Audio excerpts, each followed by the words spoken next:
India England test match day 5। ইংল্যান্ডকে জিততে গেলে 350 রান করতে হতো, আর ইন্ডিয়াকে জিততে গেলে 10টা উইকেট নিতে হতো। এক্সপেক্ট করেছিলাম যে ইন্ডিয়া এই ম্যাচটা জিতবে। লাস্টের দিন 350 রান দরকার, আর ইন্ডিয়ার 10টা উইকেট।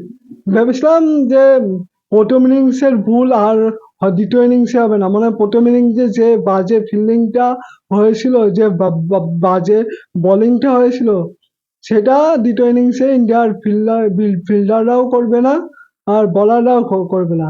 কিন্তু সেই ভুলটা আবার হলো। মানে এত বাজে ফিল্ডিং, এত বাজে বোলিং এক্সপেক্ট করিনি, মানে আমাদের ইন্ডিয়ার প্লেয়ারদের কাছে। আর ইংল্যান্ড একটা হারা ম্যাচ জিতে গেল, আর ইন্ডিয়া একটা জেতা ম্যাচ হেরে গেল। মানে কিছু বলার নেই। 2 ইনিংসে 10টা ক্যাচ মিস করেছে ভারতের ফিল্ডিং। আর বোলিং এর কথা তো বলারই নেই। মানে জানি না, এখনো 4টে ম্যাচ বাকি এই টেস্ট সিরিজে। বুমরা এখনো আর 2টো ম্যাচ খেলবে, মোট 3টে ম্যাচ বুমরা খেলবে। জানি না কি হবে এই বোলিং অ্যাটাক নিয়ে। নেক্সট 4টে ম্যাচে আমরা যাব।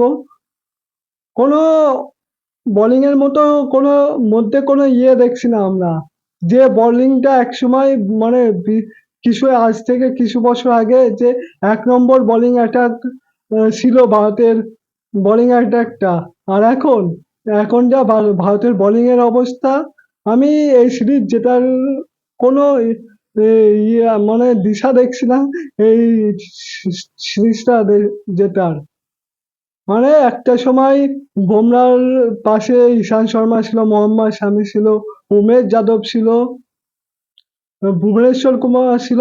এরা ইন্ডিয়ার বোলিং অ্যাটাককে এক মানে একটা এক্সট্রা লেভেলেই নিয়ে গেছিল।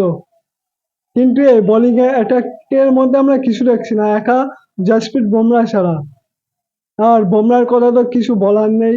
তাকে যদি কেউ একটু সাপোর্ট করতো, তাহলে ইন্ডিয়া এই ম্যাচটা জিততে পারতো। আর বন্ধুরা, এই ম্যাচে মানে ইন্ডিয়া হেরেছে অনেক অনেক অনেক কারণ আছে। যেখানে প্রথম ইনিংসে ইন্ডিয়া 447 রানে 5 উইকেট ছিল।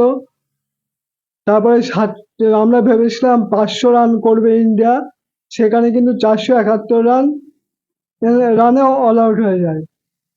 তারপরে সেকেন্ড ইনিংসে সেখানে 333 রানে 5 উইকেট ছিল, সেখানে কিন্তু 364 রানে অল আউট হয়ে গেছে।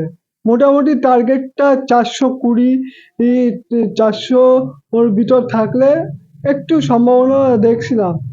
কিন্তু বন্ধুরা, ব্যাটিংটা আমি মানছি ঠিক হয়েছে, কিন্তু ফিল্ডিং আর বোলিং খুব বাজে। মানে এখনো সিরিজের 4টে ম্যাচ আছে। আমি জানি না এই সিরিজের রেজাল্ট কি হবে। হয়তো হয়তো এই বোলিং অ্যাটাক নিয়ে কতদূর যেতে পারবে ইন্ডিয়ার বোলাররা, সত্যি আমি কিছুই জানি না। মানে এখন মোহাম্মদ শামিকে খুব মিস করছে। মোহাম্মদ শামি যদি এই বোলিং অ্যাটাকে থাকতো না, তাহলে খুব ভালো হতো। যাই হোক, একটা মানে যেটা ম্যাচ ইন্ডিয়া হেরে গেছে, কিছু বলার নেই। এই টিমটা কে নিয়ে এখনো 4টে ম্যাচ আছে। যেহেতু আমি একজন ইন্ডিয়ান, চাইবো যে নেক্সট ম্যাচ গুলোতে এই ভুলটা যেন না হয়। আর বন্ধুরা, আমি ক্রিকেট নিয়ে ভিডিও করি। যদি আমার ভিডিও ভালো লেগে থাকে, তাহলে আমার চ্যানেলটিকে সাবস্ক্রাইব করে দিও। আর ফেসবুক থেকে দেখে থাকলে ফলো করে দিও।